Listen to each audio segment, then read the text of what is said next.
大家好，我是乐乐妈。白灼虾是一道传统的广式名菜，做法非常的简单，简单到开水一煮就能吃。但是想要真正品尝到集鲜、甜、弹、嫩于一体的极致口感，却不是简单的水煮就能搞定的。往往这种看似简单的菜品，对细节都有着极致的要求。今天我就给大家详细讲解一下做白灼虾的几个关键技巧。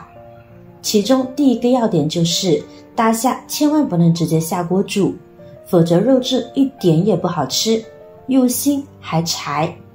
而且呢，虾最好是能够购买鲜活的最好，这样呢就能够保证了鲜的口感。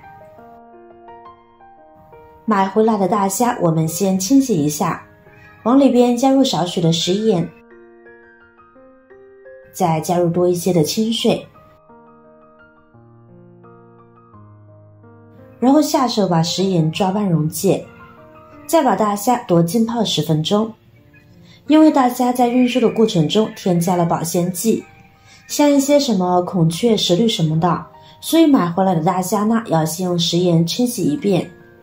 食用盐起到了消炎杀菌的作用，即便没有加入食盐，也能将大虾清洗得更干净。先放一边浸泡着备用。这个时间呢，我们来准备点香料。一把大葱切成小段，装入盘中备用。再准备几片生姜，切成薄片，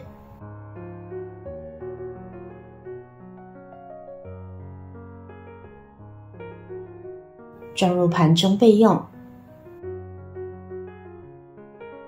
准备多几瓣的大蒜，我们将其切成小块，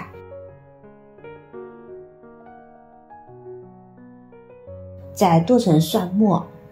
喜欢吃蒜的朋友，就像我一样多准备一些，蒜香味十足，吃起来更过瘾。剁成这样的蒜末就行，装入小碗中备用。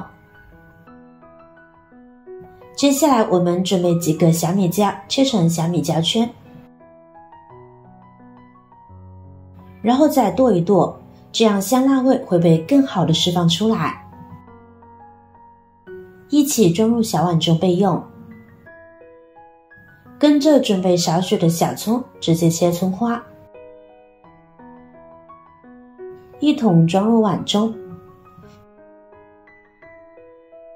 再加入一勺芝麻增加香味，跟着调味，加入少许的食盐，一勺生抽，一勺香醋就够了。味道越简单，越能突出大虾的鲜美。搅拌搅拌，我们先将其放一边备用。这会儿我们的大虾呢就浸泡的差不多了，下手把它抓洗抓洗，使大虾表面的脏东西脱落下来。然后呢，再换水将其漂洗一下。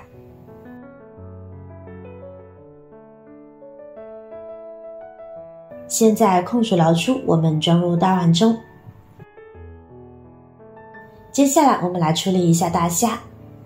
先用剪刀把大虾的虾脚、虾须剪掉，连同上边的虾腔，这样子防止在吃的时候扎到嘴。然后可以看到黑色凸起的地方叫虾包、虾脑，这是虾肠与虾尾的连接，所以我们也要把它拉出来，这样子吃起来呢会更加的方便安心。这样子连同虾线呢也拉出来，非常的简单快捷。每一只大虾都用同样的方法处理。现在的虾呢都是吃着各种饲料，喂着各种添加剂，所以呢我们一定要把虾肠呢也处理掉，这样子吃起来呢会更加的干净放心。处理好之后的虾，再用清水多清洗几遍。亲爱的朋友们，制作视频不易，您的每一个留言和每一个点赞、关注都是我前进的动力。如果觉得我的视频对您有帮助的话，请您给我点个赞吧，感谢您的支持。这会儿的虾呢已经非常的干净啦，可以放心的使用了。控水捞出，我们先放在菜篮里边控干水分备用。接下来把锅洗干净，我们把生姜片一片片的铺在锅底，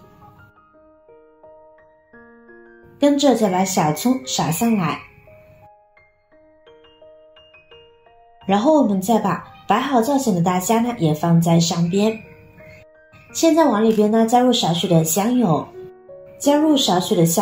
味道呢会更柔和一些。跟着开罐啤酒，我们将啤酒也加进来，不需要太多，刚好平起大虾就好。啤酒代替了水，将它们倒入锅中，这样子呢能够起到一个去腥增香的作用。在这里我们切记不要加白酒和料酒啦。之后盖上盖子，用小火煮5分钟。烧开以后呢，把葱姜的香味煮出来，这是第一个要点。只有充分煮出葱姜的香味，才能达到去腥的目的。而且沸腾的葱姜水能够把虾肉快速煮熟，充分保留其肉质的鲜香和滑嫩。这个时候呢，我们可以看到虾已经变红了，虾壳呢也已经弯曲啦。时间到了之后呢，就可以关火啦。打开盖子的那一刹那，哇，闻着是真的好香。在这里大家一定要切记，不可以煮太久，否则口感呢就不鲜嫩啦。然后用筷子将它取出来，依次摆入盘中，再把料汁放上来，美味即成。用这个方法做出来的大虾真的非常的好吃，做法也是非常的简单。以后我们在做大虾的时候，可千万不要直接用水煮啦，一定要试一下这个方法。煮出来的虾肉鲜嫩爽滑无腥味，特别的好吃。再蘸上一点料汁，实在是太完美啦。还有整个煮制过程不需要放任何的调料，尤其是食盐。盐水煮虾容易流失水分，导致虾肉发柴，失去鲜甜感。